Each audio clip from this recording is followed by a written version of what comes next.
Une tentative de coup d'État déjouée, la France citée dans l'affaire.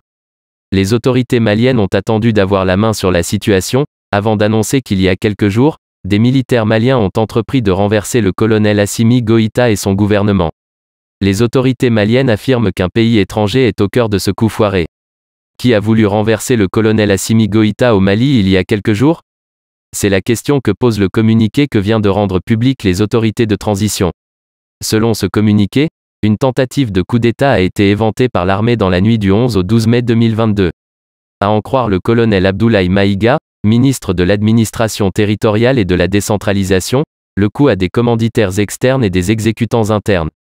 Il s'agit d'un « groupuscule d'officiers et de sous-officiers antiprogressistes maliens », énonce le communiqué. Qui ajoute à dessein que « ces militaires étaient soutenus par un État occidental ». Sans être cité, on voit aisément l'ombre de la France derrière ce coup d'État manqué, si l'on s'en tient aux relations exécrables entre ce pays et les autorités maliennes. Des militaires maliens ont donc voulu renverser les autorités en place, alors qu'on croyait l'armée unie derrière le colonel Assimi Goïta. Mais, le coup aurait échoué du fait de la « vigilance » des militaires fidèles aux autorités de transition. Le gouvernement malien dit maîtriser la situation et assure que les mesures sont prises pour retrouver tous ceux qui sont impliqués dans ce coup allégué. La sécurité est aussi renforcée dans les points névralgiques de la capitale.